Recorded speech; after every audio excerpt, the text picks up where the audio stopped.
Yes. In the last session, we have discussed about keywords, identifiers, literals, variables. Okay. These are the concepts we have covered in the last session. So next, our topic is what is variable generally? In the computer memory, there are so many values available. If you want to identify a particular value, we are giving a name to each and every variable. That name we are calling it as identifier. Got it? And that is nothing but a variable. See, for every memory location, we are giving a name to identify that value. That name we are calling it as what? Variable. Okay. Value of variable may or may not change during the program execution. That means it may change or may not change also. Okay. Fine. So if you see here, I have stored A10. Later, after some statements, if I write A300, in the memory location, first 10 is stored. But whenever I stored A300, that 10 is erased, and in the place of that 300 will be stored. Okay. Now, what is mean by a data type? So at the end of the session, yesterday I explained about data types, right? So what is data type? It is the one that is used to specify two things about the variable. That means, because of using this data type only, we can come to know how much memory a variable requires. Okay, so if you declare a variable, how much memory that variable requires to requires in the computer memory, right? It is decided by the data type, and what type of value you are going to store into the variable is also specified by the data type only. Okay, so data type is one that is going to specify two things about the variable. Okay, how much memory, what type of value you are going to store into the variable, and how much memory that variable requires. Both are explained by the data types. Okay, so here int a is equals to 10. Okay, here I have taken int x. X is what? Integer variable. X is what? Integer variable. That means what? If I ask this, if I ask one question, okay, how much memory this X occupies? X occupies 4 bytes of memory. How can you say that point? By seeing this data type only, I'll say X variable requires 4 bytes of memory to allocate. Got it? And what I'll ask another question, what type of value you are going to store into X variable? Then because I have written int data type before the X variable, I'll say that we are going to store integer value into the variable. Okay, so that means how you are saying that how much memory that variable requires? But because of this data type. Or how you are saying that what type of value going to store?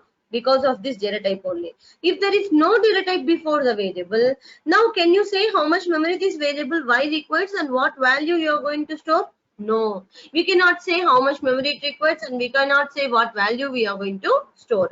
That means those two things are explained by the data type only. Okay, so if there is no data type concept, then we have two problems. One is insufficient memory problem, another one is wastage of memory problem. Okay, so these two are the problems we'll face if there is no data type. Because who is going to give the values? We are only, as a programmer, as an end user, we are going to provide the values. We know what type of value we are going to give. Yes or no? Based on that, we'll choose the data type. So there is no question of wastage of memory. There is no question of insufficient memory problem. Okay. So these data types are classified into two categories. One is primitive data types, predefined, or we can call it as fundamental, built-in, primary. And the next one is reference data types. So these primitive data types are classified into four more categories. The first one is integral, second one float, and third one character, and fourth one is boolean. Integral again categorized into four more categories. The first one is byte, short, int, long, and these are the ranges. That means byte data type occupies 1 byte of memory, which will store the value from minus 128 to plus 127. We cannot store more than that. It's not possible. Got it? And the short data type. Here we can store minus 32768 to plus 32767. Up to this range we can store value. But more than that, some 70,000 or 80,000, we cannot store into short data type. We have to go for what? Integer data type. It has some ranges. Depends on that range only we can store value. Got it? So if it exceeds, then automatically we'll go for another data type. So integral data types are categorized into, here we have two types, one is primitive and another one is reference data types. Primitive means what? Fundamental. The basic data types needed for writing the Java programs, those are nothing but primitive data types. Okay, or predefined or fundamental, built-in or primary data types. Coming to the reference data types, we have arrays. Okay, everything next we'll discuss. But these primitive data types again categorized into four more types: integral, floating, character, and Boolean data types. So these integral data types are again categorized into how many types? Four more types: byte, short, int, long. Okay, these are the four types: byte, short, int, and long. So byte is it occupies 1 byte of memory. That means if you declare a variable with byte data type, that variable occupies how much of memory? How many bytes of memory in the computer memory? It occupies 1 byte of memory. Short occupies 2 bytes of memory. For int, 4 bytes, and for long, 8 bytes of memory. These are the ranges: minus 21474836482 plus 21474836447. Okay, and long data type is what? Very long: minus 922337203368547775808 5807. Okay, this is what the range. Long occupies how many bytes? 8 bytes of memory. Coming to the floating data types, here we have two types, one is float and another one is double. So float occupies 4 bytes of memory, and this is what the range. Okay, this is known as Mantissa E exponent form. This 1.4 is known as Mantissa. E represents exponential notation. Either you can write small e or capital E, anything you can write it. And this minus 45 is there now, here plus 38 is there now. This is known as exponent. Okay, Mantissa E exponent form we have mentioned. Got my point or not? So float occupies what? 4 bytes of memory. Double occupies how many bytes of memory? 8 bytes of memory. And character data type, which occupies 2 bytes of memory. Character data type occupies how many bytes? 2 bytes. Why? Generally in the C language and C++, character data type occupies one single byte. If you want to store a single character, single byte is enough. No, why it is occupying 2 bytes means here from 16 different languages, all the characters are included here. It does not follow ASCII code. It follows Unicode system, universal coding format. Okay, so that means universally from approximately 16 different languages, characters are included into this Java language. Got it? That's why character occupies 2 bytes of memory. The range is from 0 to 65,535. That means total 65,536 characters are there in Java. Okay, and Boolean data type occupies what? See, Boolean data type occupies just 1 bit of memory. I'm not saying byte. Byte means 8 bits. But here Boolean data type occupies just 1 bit of memory because it is going to store either true or false. True means it will store 1 and false means it stores 0. That means it just occupies 1 bit of memory. Got it clear? Understood? So data type is the one that is going to specify two things. The one is how much memory a variable requires and what type of value you are going to store. These are categorized into two types: primitive and reference data types. Primitive again classified into 4 categories: integral, floating, character, and Boolean. Integral again 4 types: byte, short, int, long. A float again 2 types: float and double. And character data type occupies 2 bytes of memory, char. Okay, so because it follows Unicode system, 0 to 65,535 characters. And Boolean data type occupies what? 1 bit of memory. That means true or false. Got it? And the next one is reference data types here. That we'll discuss it later after completing arrays, right? We'll come to know this topic, reference data types. Arrays is an example for reference data type. And classes, interfaces, enums, these are all examples for reference data types. Okay, so first here we'll focus on primitive, not on this reference data types.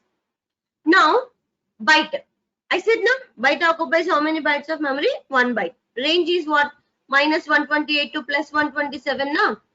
Now see here, I declared one variable a as byte variable. I am storing 300. A is equals to what? 300. Gives error. Why? Because it exceeds the range. Got it or not? It exceeds the range.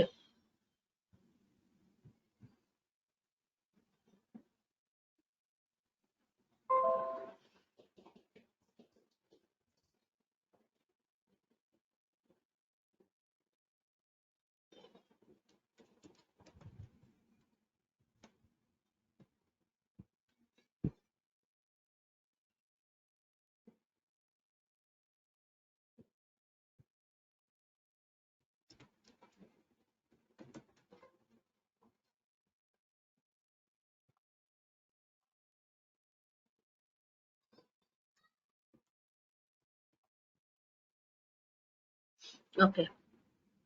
Here what I am going to do is byte A.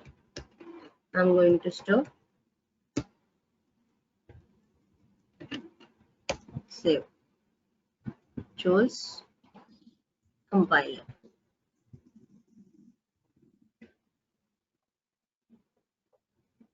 See, incompatible types, possible lossy conversion from int to byte.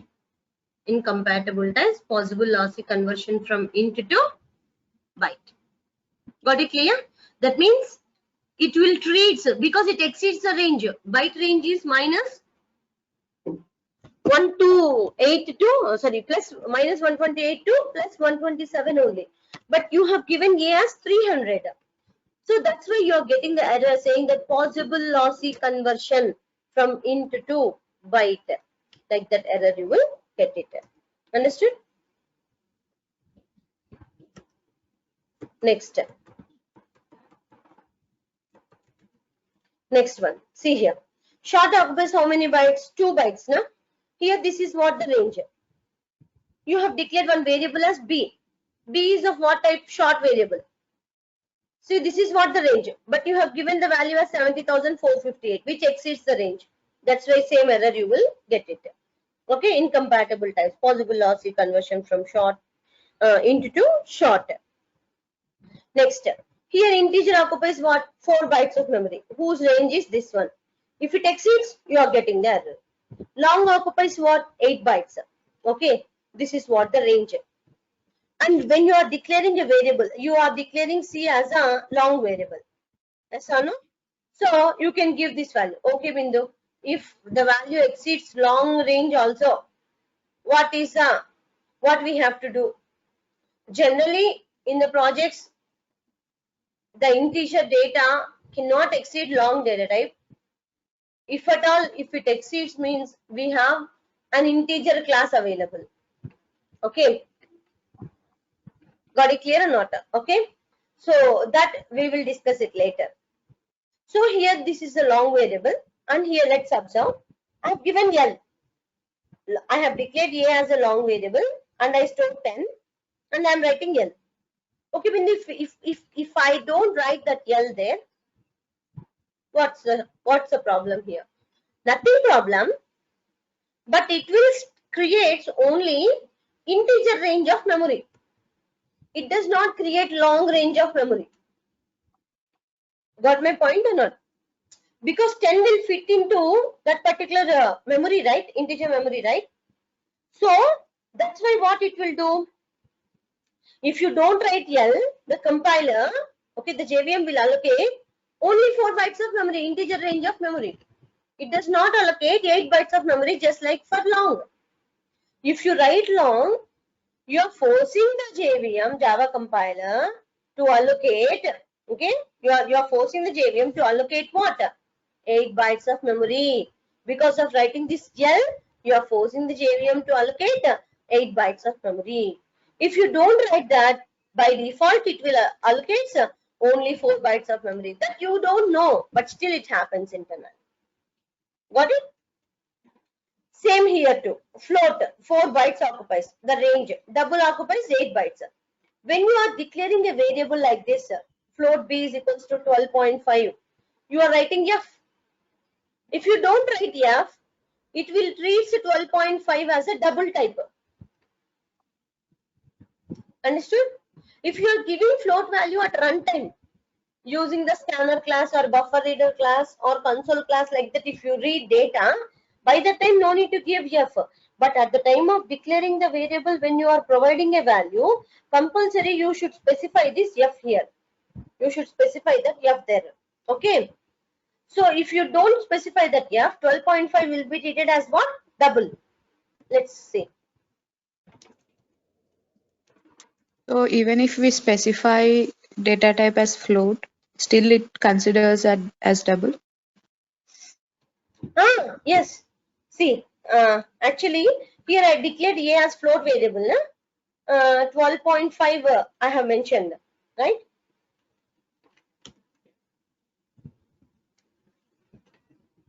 Incompatible types, possible lossy conversion from double to float. If you don't specify f here, why? Because in Java, the default data type for floating is double. Default data type for integers is integer. Got it? If I don't specify f here, this 12.5 is treated as double, where it is not possible to convert double type to float because double occupies 8 bytes of memory. How can you store 8 bytes of data to 4 bytes of variable a? It's not possible now. Understood my point or not? So, can you pour 1 liter of milk into half-liter bottle? Not possible, right? The same thing happens here. If you don't mention f, of course you have declared this a variable as float, but still because of not writing f here, this 12.5 is treated as a double. That's why it is showing this error. You cannot store this double data, sorry, to float variable. Okay. Now you write f.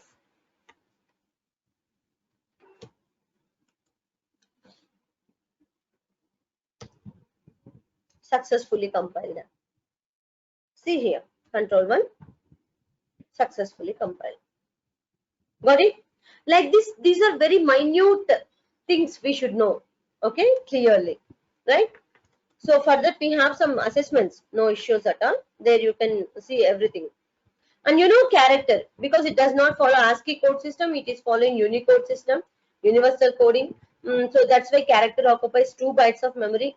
If you write a single character in single quote, what character?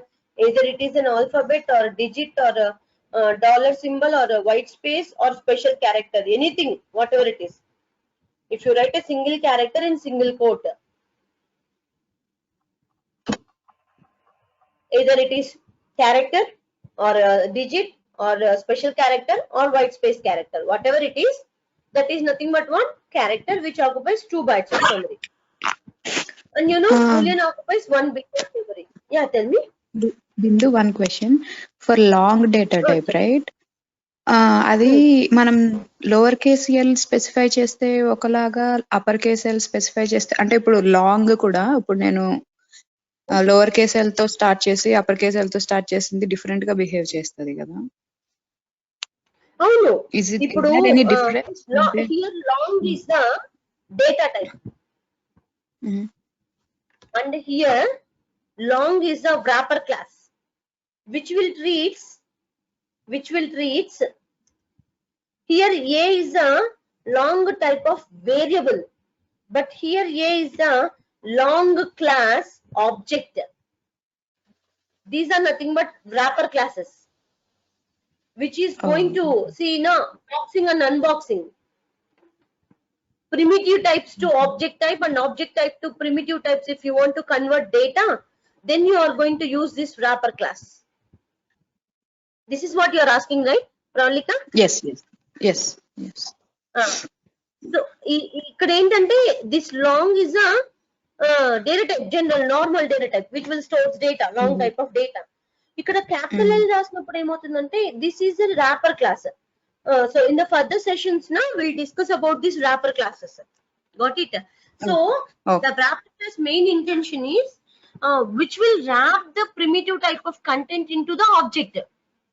Generally, in the internet, most of the time, whatever the data we send, that will be sent in the form of an object. Why? Because object will provide security for our data.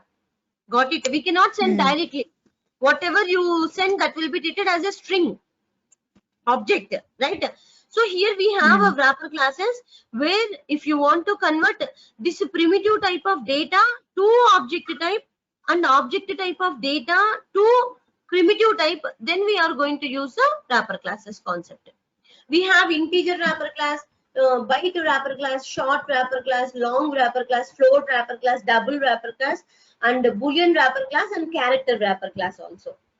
And the number class is also there, which is a super class for integer, byte, then short and long wrapper classes. That is a super class. Okay. Okay. అంతే కదండి. ఇప్పుడు ఇది different, ఇది different. ఇది ఇక్కడ variable, but ఇక్కడ ఇది object. Bindu, చెప్పండి. earlier you mentioned long A is called 10L, right? Capital L. A is equals to? A is equal to 10L, capital L. So that the variable value, it will take 10 long value. So yes. Is there any difference, like if you give small l? Not like that. There is nothing difference when you mention small l or capital L, whatever it is, it will treat it as a long type. And even if you don't mention L also, it is not showing any error. See, I did not mention any L there, right? So let me compile. Control yes, control 1. It's not showing an error. Why? Because you have to remember one point here. Here A is equals to 10. What I said, if you don't mention L here, by default, it will consider the 10 as an integer. Actually saying short. It will consider the 10 as a short data. Short occupies how many bytes? 2 bytes, na? And you know, right, long occupies 8 bytes of memory. Can you store 2 bytes of data into 8 bytes of memory? Of course. Yes or no? That's why you are not getting any error here. But whereas the same thing, byte A is equals to 300 when I give, it is showing error, possible lossy conversion from int to byte. Why? Because 300 is treated as integer there, where you cannot store that integer. Integer occupies how many bytes? 4 bytes, na? So 4 bytes of 300, you cannot store it into 1 byte of variable byte. 1 byte of variable, isn't it or not? That's why you are getting that error. But here, 10 is now, if you don't mention L, 10 is treated as integer. But integer occupies 4 bytes, A variable, long variable occupies 8 bytes.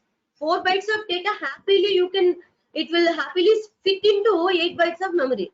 That's why not getting any error. But if you mention L here, either small l or capital L, whatever it is, you are forcing the JVM to allocate 8 bytes of memory only. Don't adjust with 4 bytes. You allocate 8 bytes. Because I declared that variable as a long, you allocate 8 bytes of memory like that. But these things you should follow when you are giving the value at run. See here, like this. At the time of declaring variable, when you give value, by the time only you have to follow this. When you are giving value at runtime, right, then no need to mention L or F. By default, it will take. Okay. Okay. Yeah, got it. Fine. So this is what the data types, right? So integral data types: byte, short, int, long, float, double. Float occupies 4 bytes, double occupies 8 bytes. Character 2 bytes, boolean 1 bit. Okay. Now let's see here. This is what int A. Int is what data type? A is a variable. Nothing but what? Declaring a variable. When you write A is equals to 10, means what?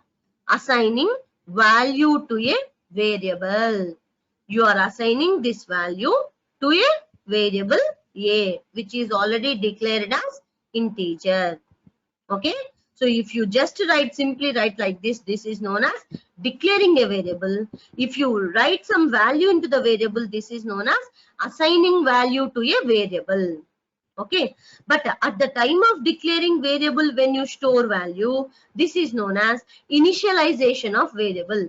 This is known as what? Initialization of variable. Got it? This is nothing but declaring a variable. This is nothing but assigning value to a variable, and this is nothing but initialization of variable. Understood? So all Next the one. rules that you told above, they are only if you are initializing the variable, like they are applicable. Yeah, at the time of initializing the variable value, by that time only you mention L or F. So, but at runtime when you are giving data, then no need to worry about that because JVM will take care of everything. So directly you No. just simply declare the variable as long or float and you can follow the things whatever you need. But no need to mention F or L there.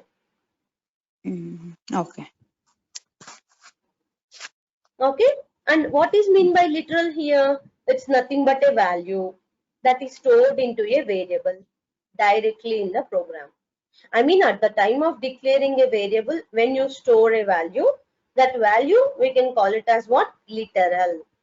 This is what? Integer literal. Because it is integer variable, na? This 10 becomes what? Integer literal. Literal nothing but a value which is directly stored into the variable. And here this is what? Float literal, character literal, group of characters when you put it inside a double quotes, when you enclose inside double quotes, that is known as string literal. Because B1 is a byte variable, this is byte literal. 200 is short literal. True is boolean literal. And if you write 0B and if you write 1011, only ones and zeros, and starts with 0B, that is known as binary literal.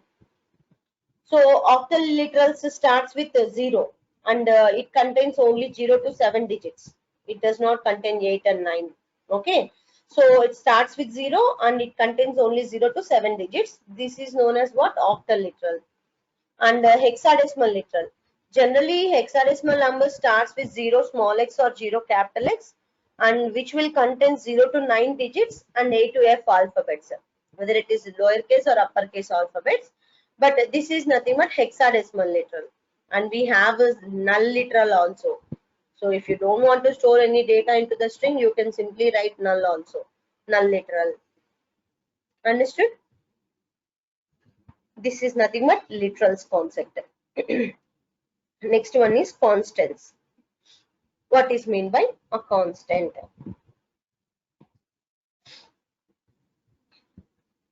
Constant is nothing but already fixed value, which does not change during the program execution. Yes or no? So once you store some value, that value is fixed, which does not change. That is nothing but a constant. So these constants are categorized into how many types? 2 types actually. Number one is numeric constants. The another one is character constants. See here. The second one. See here. Character constants. So these character constants again classified into 2 more types. Single character constants and string constants. Single character constants and string constants. If you write a single character in single quote, whatever it is, either alphabet or digit or special character or white space, whatever it is, if you write a single character in single quotes, that is known as single character constants. If you write group of characters in double quotes, that is known as string constants. Group of characters, whatever may be the characters, whether those are digits or special characters or alphabets or anything, whatever it is, right? If you write it in double quotes, that is known as string constants. Okay. Now, so numeric constants, right? Numeric constants again categorized into 2 more types. Number one is integer constants, and number 2 is real constants or floating point constants. Integer constants and real or floating point constants.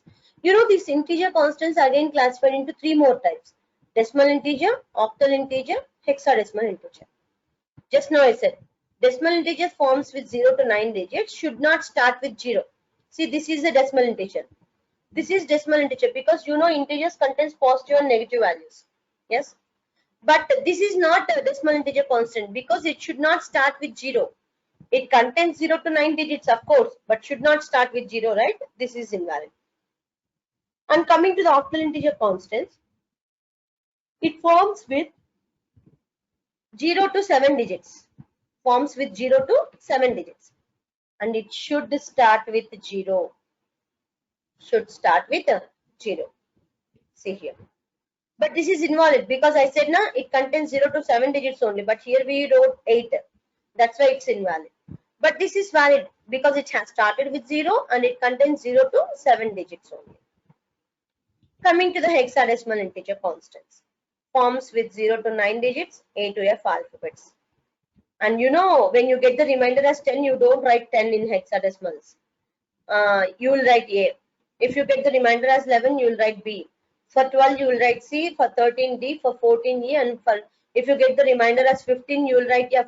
If you get the remainder as 16, 16 by 16 division possible, and you will get the remainder as 0, right? That's why. And it should start with either 0 small x or 0 capital X, like this. This is perfectly valid, but this is not. Why? Because it has started with 0 capital X, of course, but it contains A to F alphabets only, na? But here you wrote G. That's why it is invalid. Understood? So these are the different type of constants available. Next one is real constants, or we can call it as floating point constants. It will be represented in two notations. One is decimal notation, another one is exponential notation. You know, decimal notation means what? If you simply write the decimal point, that's known as decimal notation. That's nothing but decimal notation, right? So, but when one number is in mantissa e exponent form, then it's known as exponential notation. Mantissa means what? It can be either integer or float. See, this is the mantissa. That you can take it as integer or you can write it as float also. E represents what? Exponential notation. Either you can write small e or you can write capital E. And exponent, here you are writing exponent, na? That exponent must be integer only. That means it may be positive number or negative number, but it should be integer. That means you can write this number in this format. Yes or no? 8, 10 zeros here. 8, E, 10 you can write. And this is what the 0.6027. You can write this as 2.7 E minus 8. Minus 8 means you will get zeros after 0 point. Got my point or not? Yes. So you can write this number in this format. This is known as exponential notation. Mantissa E exponent form. Yes. Any doubts here? Constant nothing but fixed value which cannot change during program execution. These are categorized into how many types? Two types, numeric and character type. Character again, single character, string constants. And coming to the numeric types, we have what? Integers and real or floating point constants. In integers, we have three types: decimal, octal, and hexadecimal. In float, we have two notations: decimal notation, exponential notation. Understood? Any So doubts? how do we declare them, Bindu? And data type A type of integer అయినా int అనే ఉంటుందా? అంతే అంతే.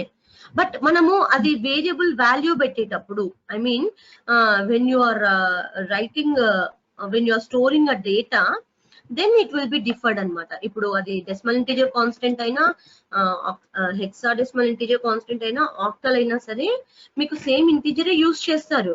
But when you are writing మీకు differ అయిపోతుంది. అంటే A is equals to ఇప్పుడు 98, ఇదేంటి డెసిమల్ ఇంటిజర్ కాన్స్టెంట్. అదే same B is equals to అని 076 అని రాసినారు అనుకోండి, అది ఆక్టల్ అయిపోతుంది. అదే same C is equals to అని తర్వాత ఏమి హెక్సాడెసిమల్ కదా, 0 స్మాల్ ఎక్స్ అని చెప్పేసి 1 2 3 రాశారనుకోండి, అది హెక్సాడెసిమల్ నంబర్ అవుతుంది. ద సేమ్ థింగ్ ఇక్కడ డి ఈజ్ ఈక్వల్స్ టు అని 0B 10111110 అని చెప్పి రాశారనుకోండి, అది బైనరీ నంబర్ అవుతుంది అనమాట. Okay. So anything is treated as integer only, but whatever the value used to depends on that type will be considered. Okay. So memory allocation అంతా ఏం change ఉండదు, but it's just a type, internal type of integer అంతే. Internal type. Okay. Okay. And naming conventions, right? One second.